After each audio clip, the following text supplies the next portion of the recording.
Now that Colin Osborne and Stuart have returned back to the UK, we are now entering into the final phase of preparation for Operation Tunisia.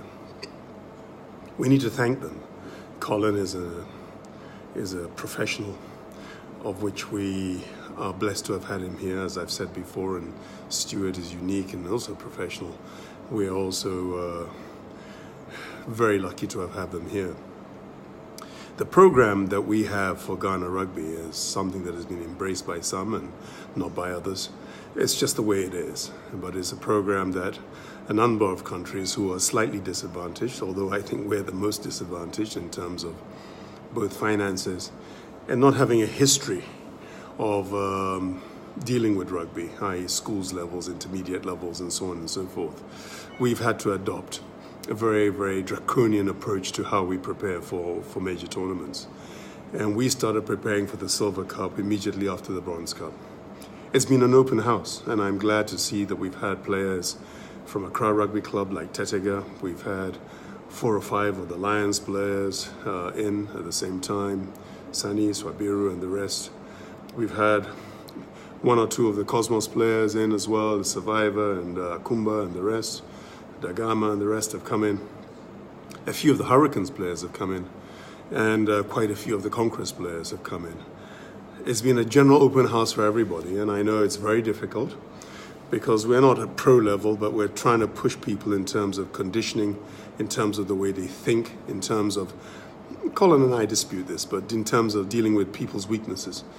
Strengths I believe we have, and I think that we need to savor those will be worked with Dallas and the training regime we have, but to deal with weaknesses, the weaknesses of character, the weaknesses of physicality, the weaknesses of knowledge of the game, the weakness of adapting to the new rules of the game, and the weaknesses of preparation for major tournaments outside of Ghana. So this has been a program and a process. I really hope that as we go on, because the Silver Cup preparation has already started, as I said, 3-4 months ago.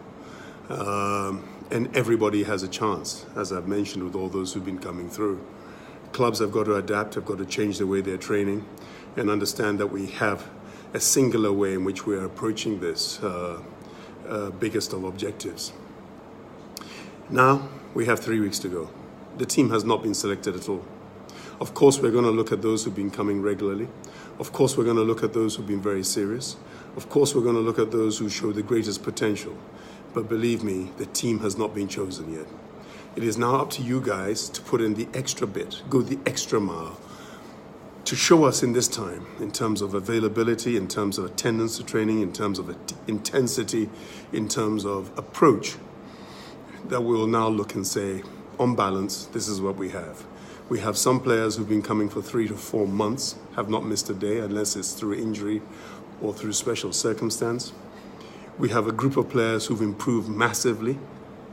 We have a group of players who are into team spirit. They can work with one another. They have the humility, they have the respect to go further forward. And we have a group of players that are injury-free. There's a whole range of different things that will take us to choose. And then we start looking at the opposition and saying, how are we going to fare against people who are much, much more heralded than us? We will never give up. We've shown it. In winning 1D, getting out of a group that has now got Ivory Coast and Nigeria, Algeria, Burkina, Mali, Benin, and all the countries involved, we got out of that group. We're now in Africa's elite group, against all odds. I keep saying this, against all odds. We are not meant to be there, and we've got there, and we're there by merit. Staying there, that is going to be difficult. Getting into the Silver Cup, you all saw, we are there by merit.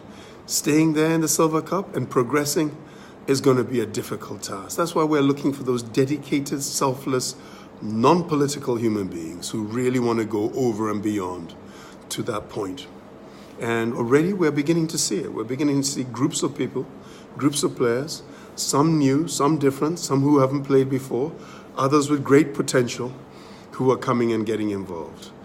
I'm sorry for those who kept away or who come occasionally or think it's like the old days, because it's not like the old days, and it won't go back to the old days until I leave this seat. I'm setting the bar high. That standard and the bar that I'm setting is a global standard. It's one that I trained with. It's one that I understand, and I'm glad that Colin's presence and Stuart's presence is replicating what I've always said over these years. So I'm saying to everybody, embrace this change. You're not doing it for me. I'm just a silly guy who's raising personal funding to make this work. You're doing it for Ghana. You're doing it for yourselves. You're doing it for your communities. And you're doing it because you have self-belief and you want to challenge the best that there is. And I'm not saying the best there is in Africa. I'm saying the best there is. Because when Kenya get onto the field these days, they beat Fiji, they beat the All Blacks, they beat England, they beat the Springboks. I mean, they are that good. Uganda are part of the world circuit now. Zimbabwe have always been very good. Madagascar have shown us that they can play with a certain verve. And the North African countries, they're playing at home. It's something about the North African countries. When they're at home, they're very good. When they're away from home, they struggle.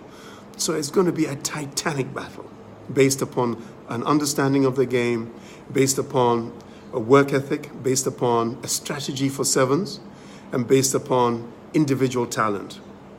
We're trying to combine all of those to see whether we can't get the right team that may not be as good as others in any particular way, but combined and with the right spirit, really want to win. So all I can say to those guys who still remain, who want to be chosen, the task is difficult for me and for those who are involved in the decision-making process, because we can only take 12. And we have probably at the moment 18 to 20 players from here and from abroad. I have limited the number of players we're bringing from abroad because I really believe that we should develop local talent, even if it's to our detriment in the short term. But in the long term, it can only be good if we don't do what the other countries do and bring their professionals from Europe, but actually try and see how we develop local talent and take it further forward. And we want to employ the same philosophy for the Silver Cup.